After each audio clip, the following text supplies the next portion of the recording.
Oke, bismillahirrahmanirrahim. Assalamualaikum warahmatullahi wabarakatuh. Innal Waalaikumsalam. hamdalillah, shalatu wassalamu ala Rasulillah wa ala alihi wa sahbihi wa mawala la haula wala quwata illa billah. Amma ba'du.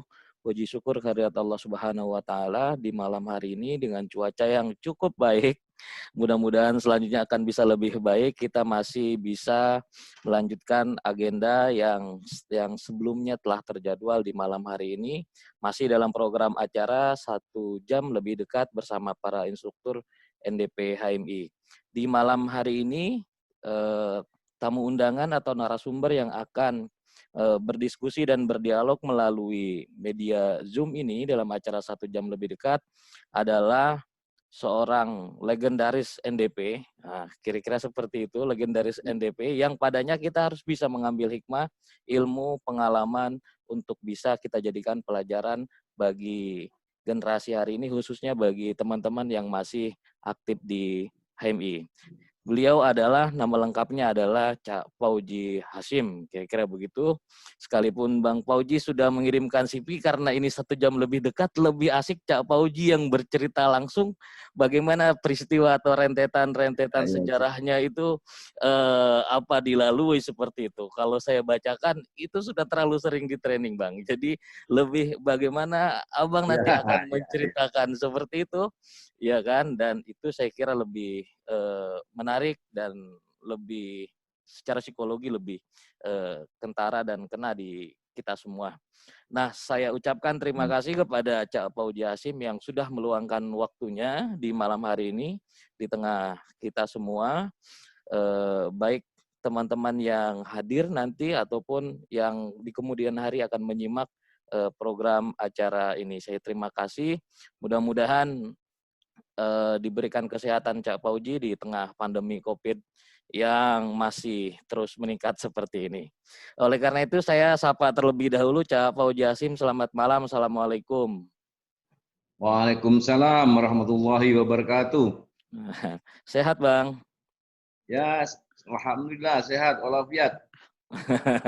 Dilihat dari Ya, perawakannya memang sehat ini Abang nih, seger kelihatannya Bang. ya, alhamdulillah ini usia yang begini masih seger ini, alhamdulillah ini. Nanti itu biar Oke. sekalian Bang, tips-tips biar seger itu gimana begitu. Karena aktivis ini butuh seger Bang. Betul ini, ya, ya. Ya, terima kasih Bang ya untuk kesediaannya Bang Ya, malam sama-sama, hari ini. sama-sama. Nah, jadi begini Bang, seperti yang tempo hari saya sampaikan atau barusan juga saya sampaikan bahwa kita terkadang berjarak antara kader ini dengan para instruktur NDP. Ditambah di tengah dengan media sosial, orang cukup komunikasi lewat handphone aja, seperti itu. Beda saya kira dengan cerita-cerita di zaman Abang yang sowan ke senior, silaturahim ke senior itu lebih masif sehingga secara personal pun terjadi proses kaderisasi di lingkungan HMI yang mensupport sistem perkaderan yang ada. Oleh karena itu, khususnya dalam rangka materi NDP, demikian, saya mencoba untuk bisa mendekatkan antara instruktur-instruktur NDP tentunya dalam lintas generasi ini dengan mereka yang masih aktif khususnya nanti yang bisa disimak lewat platform media YouTube dan lain sebagainya. Begitu. Nah, poin yang sebenarnya akan jadi pembuka adalah banyak orang yang tahu nama Abang begitu, tapi Hmm. tidak tahu begitu. Abang ini dari mana? Seperti itu, Bang. Lahirnya di mana? Proses pendidikan Abang bagaimana? Apa yang mempengaruhi Abang di usia remaja, usia kecil, seperti itu, Bang. Nah, mungkin lewat media inilah saya minta Abang bagaimana bercerita, Bang. Nah, Ya, sedetil ya, mungkin Mas. begitu, seperti itu, Bang. Terima Ya, kasih, baik, silakan, Bang. baik. Ya. Assalamualaikum warahmatullahi wabarakatuh. Waalaikumsalam warahmatullah. Alhamdulillah wa syukurillah wa la hawla wa la quwwata illa billahil aliyil azim. Wassalatu wassalamu ala asyrafil anbiya wal mursalin sayyidina Muhammadin wa ala alihi wa sahbihi ajmain amma ba'du. Terima kasih Bang Arif. Saya bersyukur kepada Allah Subhanahu wa taala bahwa dengan rahmat dan hidayahnya kita bisa berdialog interaktif seperti yang kita lakukan malam hari ini. Salawat dan salam semoga selalu ditetapkan kepada junjungan kita Nabi Muhammad SAW.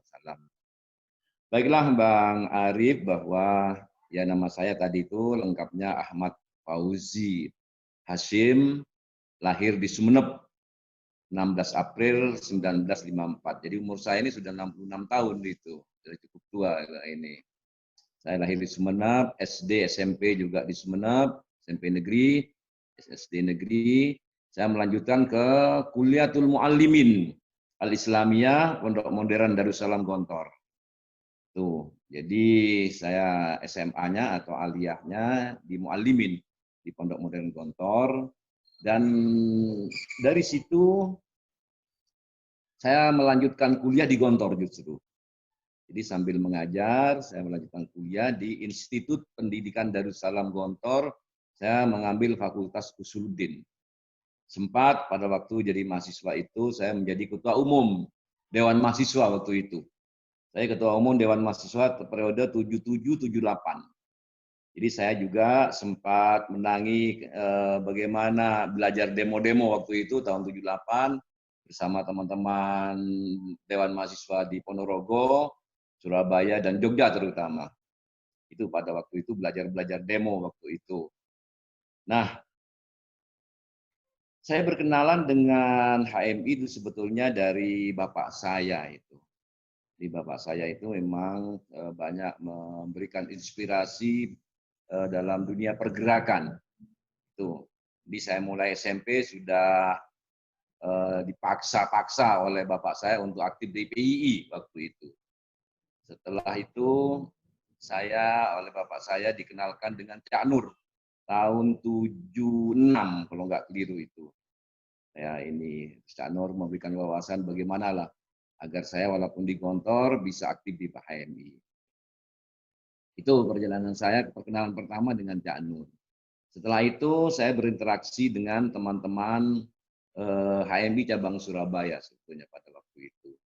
Dan sayalah dan beberapa teman yang menghidupkan kembali HMI cabang Ponorogo yang sekian tahun sejak 66 itu 65 mati. Jadi nggak ada kegiatan. Maka saya dengan teman-teman menghidupkan kembali. Sejak tahun 77 itu kalau nggak keliru. 76, 77, hidupkan kembali. Dan sempat saya menjadi ketua umum HMI cabang Ponorogo periode 78-79. Itu. Jadi mungkin satu-satunya mahasiswa Gontor yang sampai sekarang nggak akan pernah ada yang akan menjadi ketua umum itu. Karena nggak boleh ikut ekstrakurikuler itu di Gontor itu. Pada waktu itu saya masih boleh itu.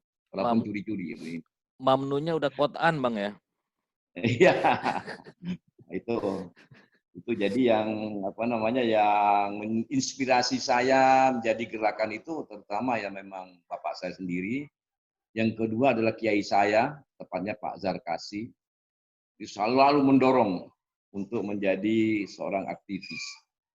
Yang ketiga tentu saya waktu itu pimpinan Gontor yang baru saja meninggal, Kiai Supri, Abdullah Supri itu, Zarkasi, itu yang karena beliau adalah aktivis HMI Ciputat.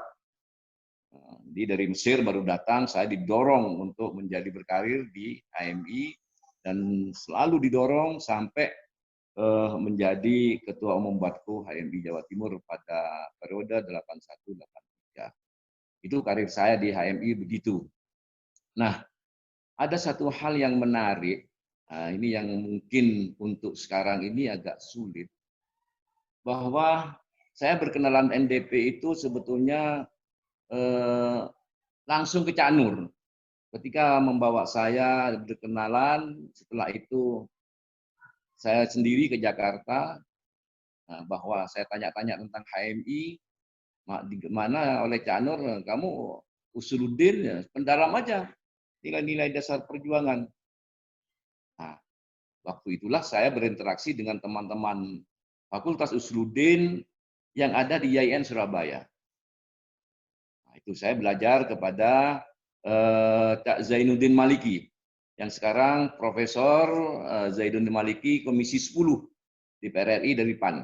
Saya belajar tentang NDP kepada beliau dan juga kepada senior saya di Batku waktu itu, kepada Mas Zaidun, Muhammad Zaidun, Ketua Umum Batko sebelum saya. Nah, ini ada yang menarik adalah cara belajar NDP. Ya, jadi saya memang belajar NDP itu melalui Cak Din, Zaiduddin Maliki, sekarang Profesor Zaiduddin Maliki di Komisi 10 dari PAN, fraksi PAN itu di PRRI. Tapi juga belajar kepada Prof. Zaidun, mantan dekan Fakultas Hukum UNER. Dulu ketua umum Batko sebelum saya. Saya belajar di Surabaya itu NDP itu di samping diceramai, terus model sorogan. Jadi kalimat per kalimat, kata per kata itu diterangkan oleh senior. Dan kita kalau sudah paham diminta untuk memberikan contoh. Ya contohnya misalnya sekarang, ketika ada kalimat atau kata manusia memerlukan suatu bentuk kepercayaan. Lalu contohnya apa? Jadi peserta LK1 itu, coba paham nggak dari kebudayaan dan peradaban? Contohnya apa? Paham nggak? Jangan-jangan nggak paham. Oh, kepercayaan itu di samping diperlukan harus benar atau merupakan kebenaran. Itu alat untuk bicara benar salah itu apa? Harus tahu itu peserta LK itu. Alatnya kalau sudah benar salah, misalnya yaitu rasio, akal. Kalau bicara tentang baik buruk, indah tidak indah, itu intuisi. Beritahu, itu kan anak-anak LK1 sekarang itu kan anak-anak yang baru SMA. Nah, kesalahan menurut saya fatal adalah ketika para narasumber NDP itu memasukkan pikiran subjektifnya semaksimal mungkin kepada forum LK1 ataupun LK2. Bukan bagaimana talqinul maklumat, bagaimana transfer of knowledge tentang NDP kepada peserta LK. Bukan itu. Dia kritisi dan sebagainya, kritisi masalah itu. Ini bukan mengkritisi, bukan. Baik, Bang. Komen terhadap bukan komen, bukan. Bang, sebelum berlanjut kita mengeksplor tentang NDP-nya, Bang. Nah, yang perlu saya cari tahu dari Abang ini, tadi Abang sudah menjelaskan tentang bagaimana Abang ke Gontor, begitu, bagaimana ada sosok Ki Jarkasih, kemudian pimpinan Gontor yang lain yang cukup mempengaruhi dan mendorong Abang ke dunia pergerakan, begitu. Dari sisi keluarga, ada nggak Bang yang paling condong mempengaruhi Abang? Gitu, keluarga dan lingkungan kecil Abang saat itu seperti apa? Tentu kita tidak serta-merta kemudian masuk ke Gontor menjadi mempunyai pikiran yang ajeg begitu, ya Bang ya. Tentu ada fase-fase kecil yang itu sangat mempengaruhi. Bisa Bang itu sedikit diceritakan begitu Bang? Ya tentu bapak saya. Bapak saya itu yang paling membentuk saya menjadi ini. Kalau spiritualitas ibu saya itulah yang harus nggak ngopiak saya. Ayo sholat, ayo ini waktunya asar, berhenti bermain. Itu ibu saya. Tapi bagaimana membentuk karakter sehingga menjadi orang pergerakan? Yang pertama dan utama adalah bapak saya sendiri. Karena bapak saya itu adalah ketua GPI Sumeneb, Kabupaten Sumeneb. Sehingga ketika saya SD, SMP, kalau ke Surabaya, itu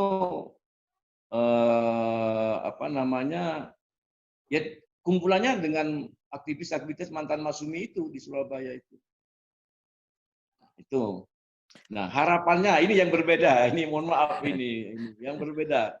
Wah, bapak saya itu dulu adalah ketika saya SMP ya, mengikuti ternyata bahwa naksir muda Cak Nur itu. Dan harapan bapak saya adalah Nurholis fotokopian lah, kira-kira begitu ini. Cuman ketika 70-an, ketika Islam, Partai Islam Nu, wah itu bapak saya itu sangat antipati sama Cak Nur. Nah, ketika itu saya setelah di akhir 70-an, Saya aktivis HMI, pengikut Cak Nur. Waduh, tarung terus dengan bapak saya itu. Bapak saya yang mengakui. Nah, jadi bapak saya itu sangat pengagum Cak Nur ketika Cak Nur dijuluki sebagai natsir muda. Tapi berbalik arah ketika Cak Nur ngomong Islam, yes. Partai Islam, no. Bukan titil, tanda petil. Itu. Bapak saya itu ngamuk itu. Akhirnya suatu ketika apa namanya Kongres menjadi sponsor diterimanya asas tunggal untuk HMI, bapak saya ngamuk itu. Betul-betul ini. Akhirnya saya jelaskan satu, mulai deklarasi apa namanya proklamasi terkait dengan nilai-nilai Islam, muka Undang-Undang Dasar 45 dan seterusnya. Tapi ya fair bapak saya, enggak, saya berbeda lah. Ya, kenapa kita berbeda dengan gitu? Beda jalan ini. Ya kalau kira-kira seandainya bapak saya mau hidup, ya kira-kira jadi komandannya 212 lah, kira-kira begitu itu ini. Itu yang mempengaruhi saya di gerakan, ya terutama bapak saya. Tapi kalau masalah spiritualitas itu ini. Jadi peran ibu itu bagaimana misalnya mau tidur harus cuci kaki minimal atau wudhu dulu, itu hal-hal semacam itulah yang mempengaruhi saya itu ini. Nah, itu yang hal-hal yang berpengaruh itu ini. Kalau secara keseluruhan ya tentu Kiai Cak Nur sangat bisa pengaruhnya terhadap karakter sehingga saya ini begini ini seperti yang sekarang ini. Sejak kapan Bang Sangat suka ini. dunia Dan buku Bang? terutama di Gontor. Saya di Gontor itu. Jadi sejak di Gontor itu hermeneutika dan sebagainya itu sudah apal itu ketika di sarjana muda ya dulu, kan BA ya, Bachelor of Arts itu. Itu di Gontor itu ada Ustaz Al-Azhar itu dosen alumni Gontor. Wah, itu luar biasa. Jadi masalah hermeneutika dan sebagainya itu udah di Gontor, saya di Usuluddin banyak ngulang sebetulnya. Itu di Usuluddin di Surabaya lebih banyak mengulang apa yang ada di Gontor itu. Dan waktu itu saya memang apa namanya logika itu sangat menjadi andalan di Fakultas Usuluddin di Gontor pada waktu itu. Jadi anak-anak tarbiyah itu pada waktu itu terkesan Gontor kelas 2 itu ini KW2 itu anak tarbiyah waktu itu. Kalau Usuluddin keren. Nah, waktu itu gitu ini.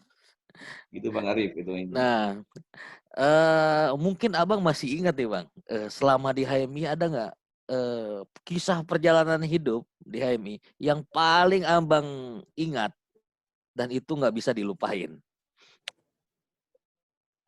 Romantisme. Romantisme. Nah, jadi romantisme dengan hati itu, wah itu sangat berkesan sekali itu romantisme. Jadi ya karena itu di mana karena mati. Hah? Karena saya itu ketua umum ya, ketua umum. Jadi mau pacaran tuh ya curi-curi itu ini. Itu romantisme di HMI begitu ini. Nah, itu Ponorogo. Kalau di Surabaya enggak, saya enggak di Surabaya enggak. Itu udah sebagai di pacaran itu loh ini, di romantisme ini. Sehingga apa namanya? Saya lah selalu berkelakar kepada teman-teman itu yang paling berkesan. Nah, itu. Baik, Bang. Setahu saya di Gontor itu kan proses kaderisasi juga jalan kan selama dari kelas 1 sampai kelas 4 dah, kira-kira senior yang mengkader begitu ya. Bagaimana mentransform itu di HMI, Bang, dengan dinamika baru di HMI tentunya yang lebih plural secara keilmuan ya, nggak seragam begitu. Kalau di kita ketika di Gontor itu kan seragam Bang, belajar mutolaah semua begitu kan. Ya. Loh, kalau di KMI mungkin di perguruan tingginya itu begitu seragam. Karun munfatihah. kebebasan berpikir itu ada pada waktu itu. Kalau sekarang saya nggak tahu, Unida sekarang. Ada di anu itu, ada di PD itu. Betapa kebebasan berpikir sangat-sangat dilindungi oleh Pak Azhar itu melalui Ustadz Gufron waktu itu. Sangat-sangat ini. Jadi apa yang ada sekarang itu dikatakan jil, itu nggak ada apa-apanya itu. Dibandingkan pada waktu saya masih di Gontor itu ini. Jadi di samping romantisme pada waktu itu adalah tamattu bil afkar. Jadi happy dengan pemikiran itu sejak di Gontor saya itu. Nah, oleh karena itulah maka ketika saya berinteraksi dengan HMI di Ponorogo, di Jogja, di Surabaya terutama, itu saya punya kelebihan dibandingkan dengan teman-teman HMI yang ada di Ponorogo terutama Surabaya. Jadi mereka belajar diskusi-diskusi dan sebagainya itu saya sudah punya bekal duluan. Apalagi setelah saya lepas dari Gontor, keluar dari Gontor itu, saya hampir tiap bulan masih ke Suan Pak Azhar. Di Surabaya itu ada tradisi setiap malam Ahad, malam Minggu, itu setelah apel ya, mulai Isya sampai jam 9 itu kan sudahlah sekretariat kosong. Tapi setelah jam 10, wah itu sampai jam 1, jam 2, unjuk kekuatan berpikir. Nah, saya biasanya setelah setelah jam 1, jam 2, kalau ada waktu dan ini, saya langsung ke Ponorogo, ke Gontor. Saya cerita kepada Pak Azhar tentang diskusi-diskusi itu. Pak Azhar berkomentar dan sebagainya. Itu interaksi saya itu sampai Pak Azhar mau meninggal kira-kira berapa bulan itu. Selalu berinteraksi. Itu. Jadi saya masih ada ikatan batin dengan Pak Azhar itu ini. Walaupun sudah jadi alumni. Itu mungkin yang tidak dimiliki oleh alumni Gontor yang lain gitu ini. Dan Pak Azhar sangat mengapresiasi terhadap Cak Nur ya. Sangat mengapresiasi.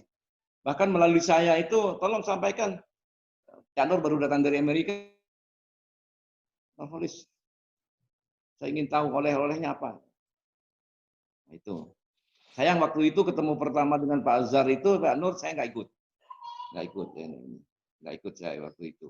Jadi saya nggak tahu apa yang dibicarakan dengan Pak Azhar itu. Tapi saya tanya kepada Cak Nur, saya baru dipuji oleh Pak Azhar. Apa Cak Nur? Karena ketika saya memaparkan tentang pikiran-pikiran saya, terutama tentang Indonesia, dia bilang, saya pakai mahfudat innamal umamul akhlaqu ma baqiyat wa in humu zahabat akhlaquhum zahabu asyauqi. Saya pakai itu dan saya ulas secara ilmiah. Wah, Pak Azhar senang sekali dengan pikiran saya. Itu yang saya tanya dari Pak Cak Nur begitu itu. Itu tentang sehingga Cak Nur pada waktu itu kan ngomong bahwa nanti kalau nggak siap-siap mulai sekarang waktu itu ya Thailand menjadi halaman muka ASEAN, Indonesia akan menjadi halaman belakang. Kenapa? Dia menyitir pendapat seorang antropolog karena Indonesia tergolong soft state, negara lembek. Apa yang lembek? Akhlaknya, etikanya. Nah itu dia cerita kepada saya bahwa ketemu Pak Azhar masalah itu. Pak Azhar sangat senang sekali itu. Itu yang barangkali di HMI, sehingga dengan demikian menurut saya kalau aktivis HMI itu harusnya itu ada pencerahan. Ada pencerahan. Terus yang kedua, dinamika. Nah, dalam pencerahan itu pasti ada dinamika. Nggak boleh seragam itu, nggak boleh, harus ada dinamika. Ini mencerahkan dan menyehatkan. Jadi kalau masuk HMI suka ngambul, ngambek, mutungan, balelo, kayak teman-teman, itu bukan HMI. Maka saya bilang kepada teman-teman pendiri-pendiri MPW, kamu itu bukan aktivis HMI itu. Bukan. Kalau mau jadi HMI nggak mutungan kayak kamu itu. Enggak. Tetap konsisten di situ. Bahwa berdinamika, ayo. Nah, itu. Jadi mencerah. Kita tahulah pada waktu waktu itu makan prasmanan, kita orang desa ini kan tahunya kan dia happy dengan kami itu. Kalau sekarang mungkin beda, tapi jam seperti biasa itu. Itu lah. Gitu. Nah itu. Oke, Bang. Latar Itu yang belakang. barangkali. Halo, Bang. Hah? Ya, latar belakang Abang ini kan sebenarnya mirip dengan Cak Nur. Kira-kira begitu, Bang ya. Ini pesantren, kemudian lanjut ke BA-nya juga di Gontor juga, kira-kira begitu, Bang. Dan selanjutnya masuk HMI juga, seperti itu. Lantas kenapa Abang lebih memilih menjadi instruktur NDP? Begitu Bang saat itu. Padahal kan ada banyak materi-materi yang memang cukup penting untuk dieksplorasi saat itu. Dan kenapa hati Abang jatuh ke NDP? Kepada Majelis Nasional waktu itu Pak Wiwi Siti Zuro, ya tolong Wi, saya bilang ini, aku kasih apalah word apalah, saya bilang. Mungkin saya yang terlama itu ngajar NDP 40 tahun, saya bilang gitu. Nah, saya bilang gitu kepada Mbak Wiwi waktu itu ini. Tolong dong, saya kira mungkin yang konsisten di NDP aja sampai titik koma apal-apal itu apal, bilang ini. Mungkin saya bilang ini kepada Mbak Siti Zuro, karena dia kuhati zaman saya. Nah, kuhati di Jember waktu itu, ini di cabang Jember. Nah, itu dengan saya itu ini.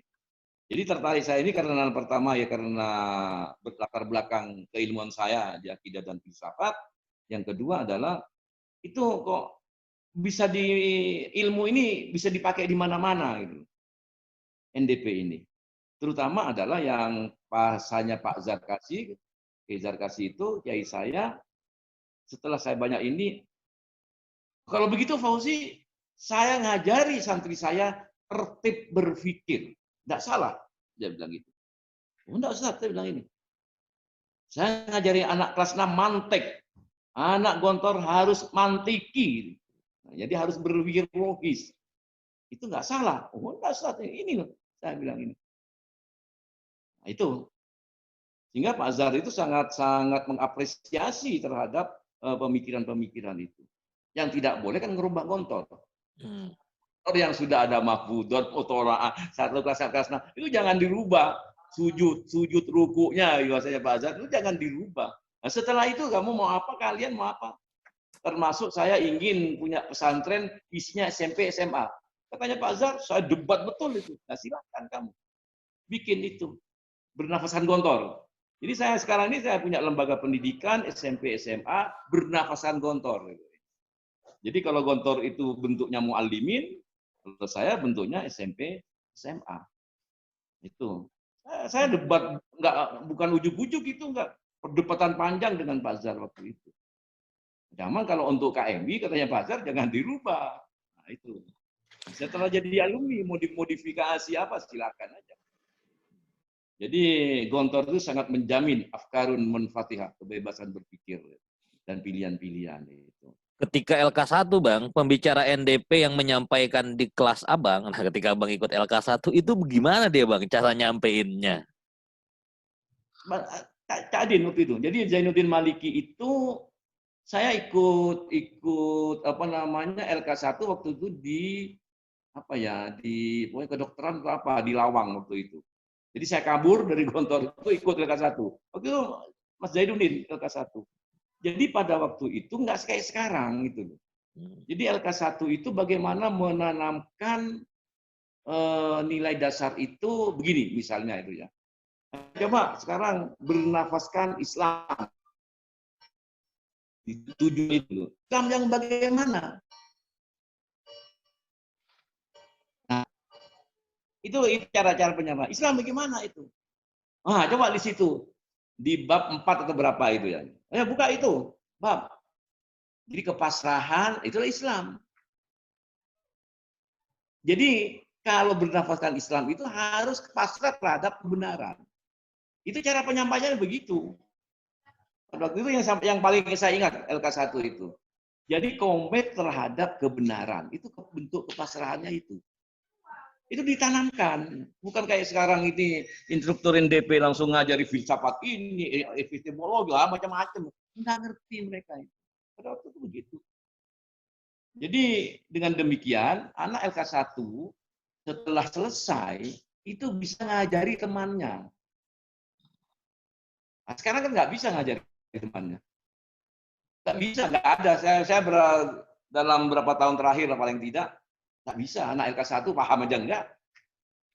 Ya contohnya inilah, contohnya yang sering saya berikan kalau ngajar di LK1, LK2, manusia memerlukan satu bentuk kepercayaan. Coba contohnya apa?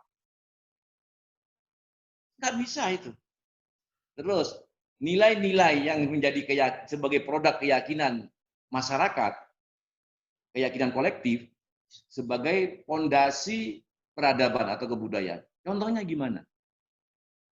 Nggak bisa itu anak. Anak LK1 memberikan contoh begitu, nggak bisa itu. Terus apa?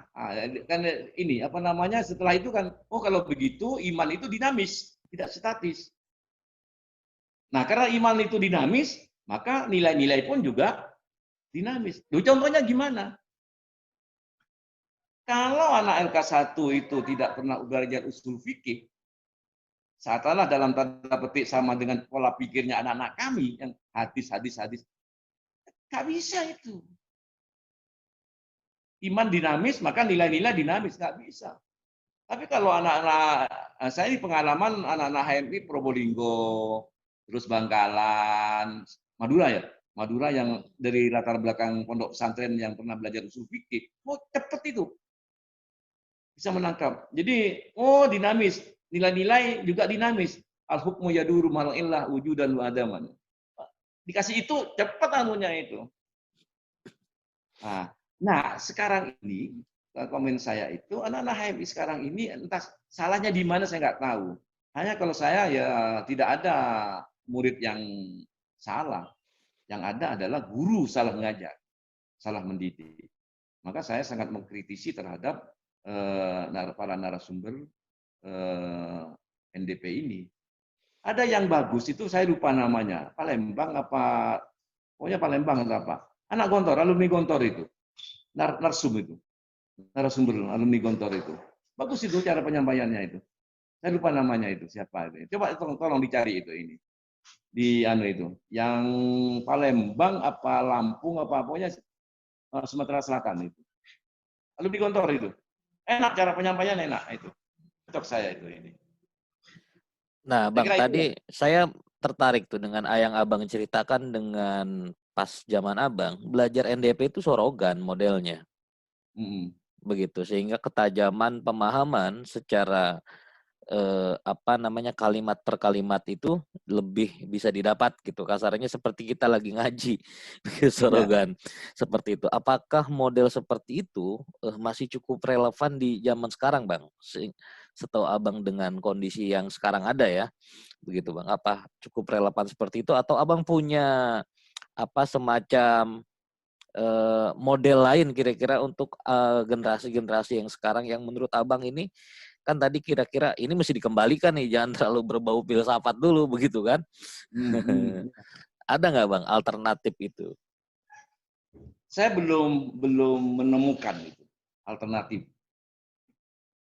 Kalau profesi dokter itu berubah, sorokan berubah. Selama cara mengkader dokter itu masih seperti sekarang untuk mendapatkan profesi dokter, selama itu sorokan masih relevan. Masih relevan. Nah, yang model sorokan itu kan dokter kalau di perguruan tinggi umum itu satu persatu itu. Jantung misalnya masuk poli jantung, satu persatu diajari itu gimana dan sebagainya. Nah, jadi kalau sekarang ini menurut saya kata demi kata, kalimat demi kalimat, kaitannya dengan masalah-masalahnya berkaitan dengan masalah kekinian.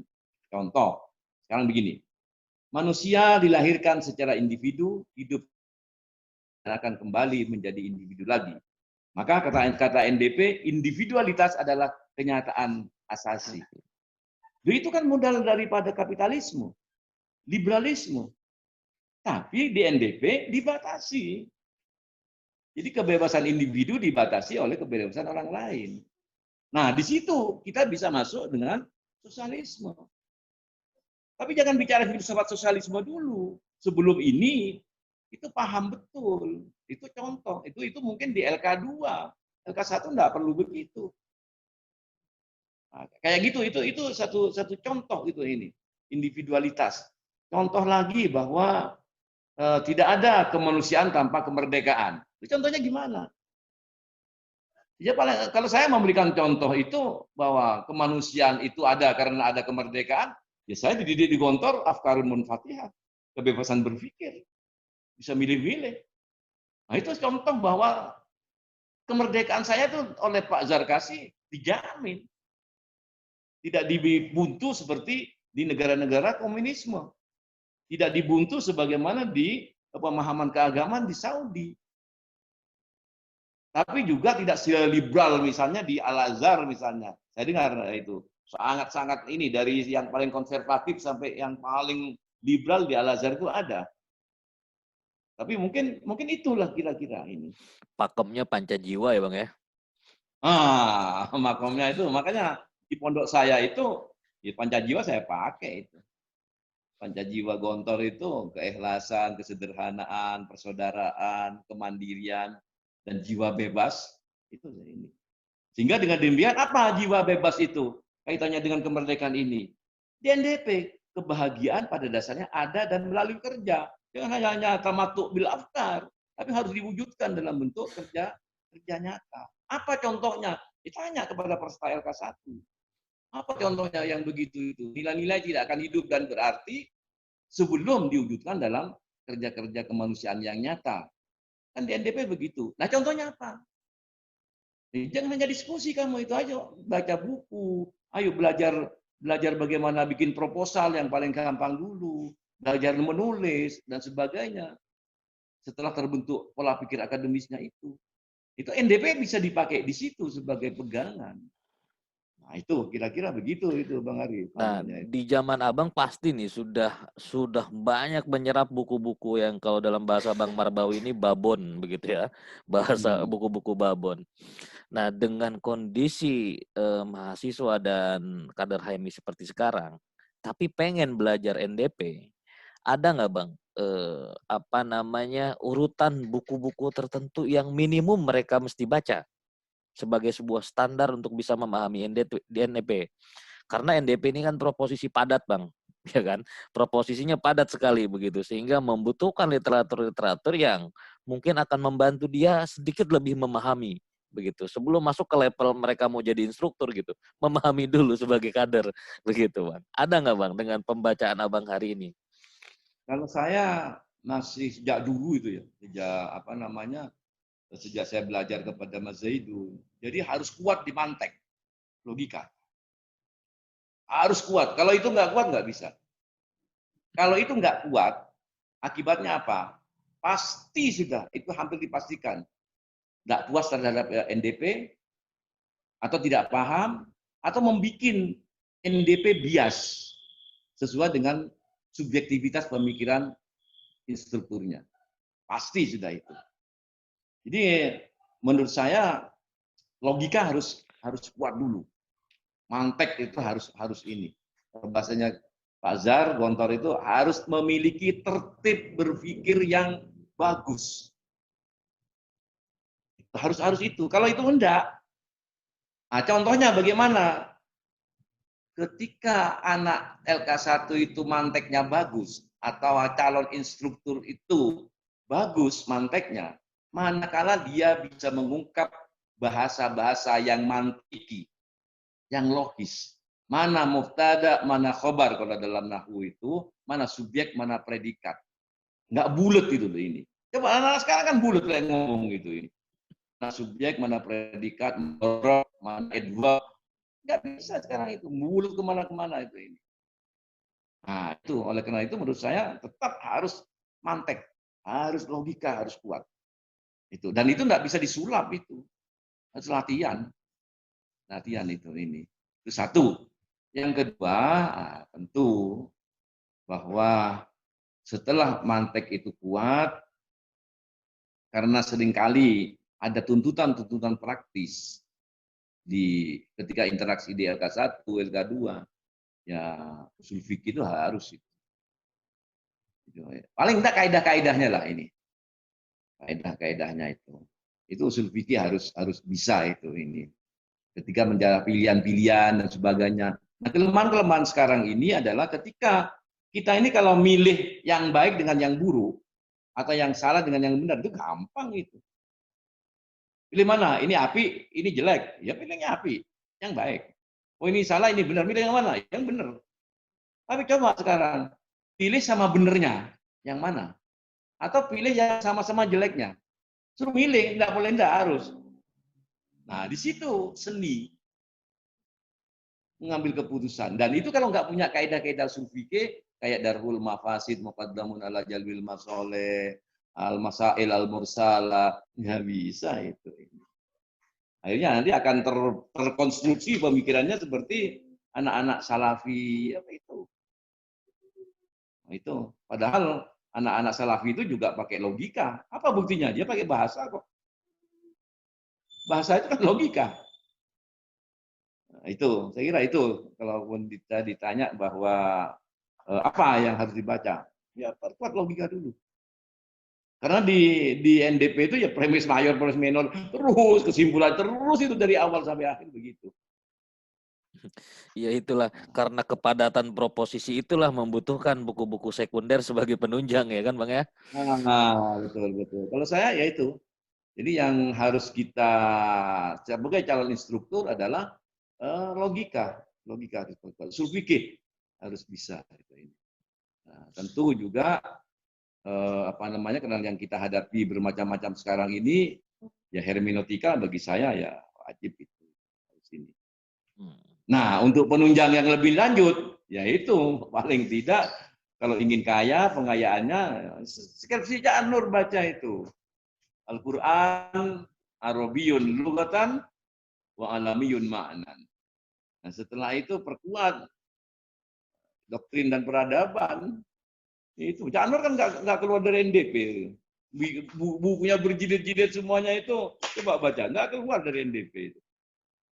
NDP ini pasti ini nggak akan keluar. Nah, maksud saya ya ini ya nggak boleh mestinya. Maksud saya itu teman-teman sekarang itu pijakannya NDP silakan. Anaknya apa itu, turunannya apa? Ya kayak Cak Nur mengarang berjilid-jilid buku tapi kan tidak pernah keluar dari kerangka berpikir NDP. Jadi Baik. kalau orang yang apa namanya ada orang-orang yang mengkritik Cak Nur itu pasti tidak paham NDP itu. Kalau mau paham NDP nggak akan.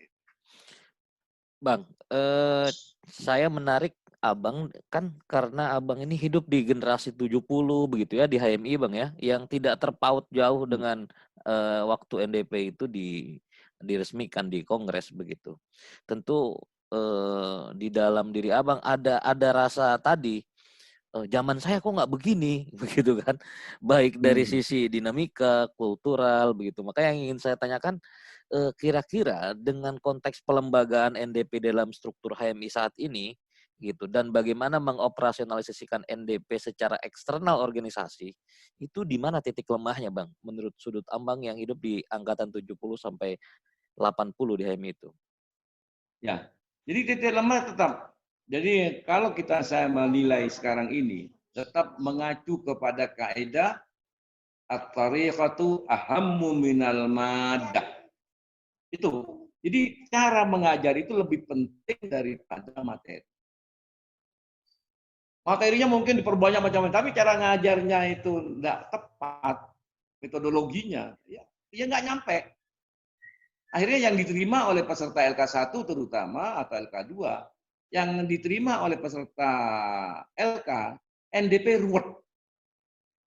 Padahal enggak ruwet itu. NDP itu sangat enggak ruwet itu loh ini. Itu. Jadi at-tariqatu ahammu minal madah. Terus yang kedua adalah himmatul mudarris ahammu minat tariqah. Concern kita, kepedulian kita untuk mengkader, untuk memahamkan apa yang ada di NDP, itu yang harus menjadi modal utama para instruktur. Bukan menyampaikan pikiran-pikiran subjektif instruktur. Jangan. Nah, setelah selesai di HMI, sudah selesai di LK3 dan sebagainya, mau kritik NDP, mau silakan. Wah, saya berbeda dengan NDP, enggak apa-apa, yang NDP bukan kok, bukan Quran yang tidak boleh dirubah, bisa saja. Tapi ketika ini menjadi keputusan Kongres, konsisten dong. Ini yang harus dipakai. Jadi titik lemahnya adalah di guru, pengajar, menurut saya itu. Makanya saya katakan tadi, tidak ada murid yang salah, yang ada adalah guru salah mendidik. Saya sebagai guru kalau di situ kalau itu ini. Baik, baik Bang. Nah, tadi saya menarik tuh kritik begitu ya. Kalau mau kritik NDP boleh begitu. Nah, ini terlepas daripada apa yang diputuskan oleh Kongres ya Bang ya. Menurut Abang, ada nggak sisi lemah NDP yang mesti kita perbaikin Bang? Secara teks gitu Bang. Ya, itu tadi Bang, karena tadi bicara kritik begitu, dalam sudut pandang Abang, secara teks ada nggak yang perlu kita perbaiki atau kritik Abang terhadap NDP begitu? Apa kurangnya Bang? Karena secara sosiologis NDP ini kan lahir di periode yang menarik gitu Bang, akhir Orde Lama, awal Orde Baru, kira-kira begitu Bang. Gitu, Iya, dan iya. konteks realitasnya adalah modernitas saat itu tantangan yang masuk ke Indonesia umumnya di Asia Tenggara Bang. Saya bukan kitab suci ya, NDP bukan kitab suci, bukan hal-hal yang tidak ini.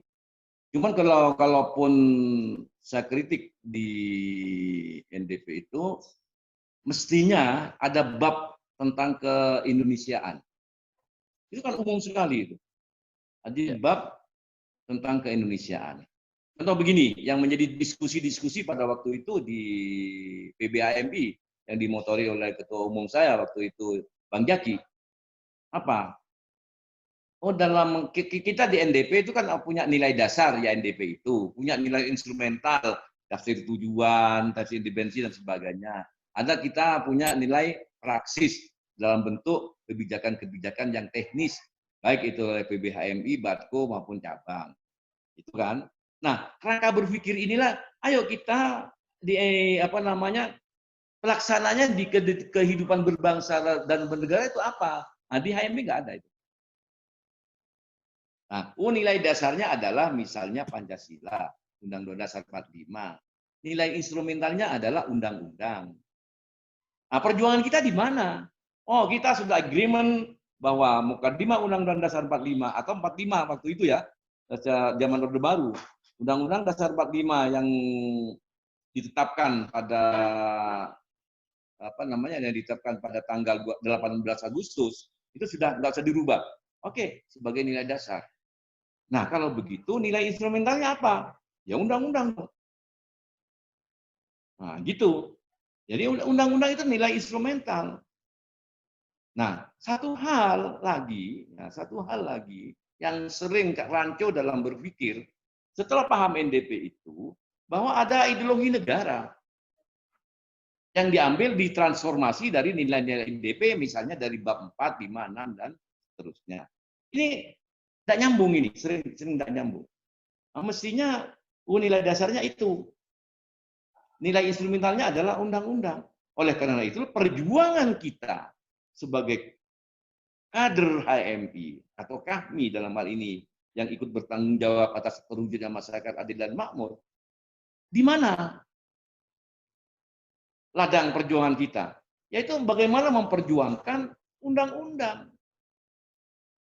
Jadi perjuangan berikutnya adalah undang-undang. Dan tidak bisa memperjuangkan undang-undang kalau tidak aktivis parpol. Tidak mungkin itu. Nah, oleh karena itu banyak aktivis HMI yang terjun kepada politik. Tapi tidak berarti yang tidak terjun ke politik tidak baik. Tapi tahu, wilayah perjuangan kita setelah selesai di HMI itu ini. Memperjuangkan undang-undang, memperjuangkan peraturan pemerintah, memperjuangkan sampai turunan ke bawah itu. Nah, untuk bisa begitu apa? Ya rebut dong kekuasaan, rebut presiden, rebut menteri, rebut dong tentang masalah ekonomi dan seterusnya itu. Itu ada infrastruktur untuk mewujudkan perjuangan undang-undang itu. Dan ketika kita sudah berbicara undang-undang, tolong adik-adik kita ini beritahu. Itu sudah usah bawa-bawa lagi kitab suci di situ. Kitab suci kita itu sudah ada di in our back mind, di belakang otak kita. Ketika kita keluar, itu sudah bukan kalau Allah Ta'ala, nggak begitu lagi sudah itu. Kalau saya memberikan contoh itu dalam training K2 misalnya, ketika Allah itu mendoktrin saya sebagai seorang muslim, wala tufsidu fil ardi, maka ketika saya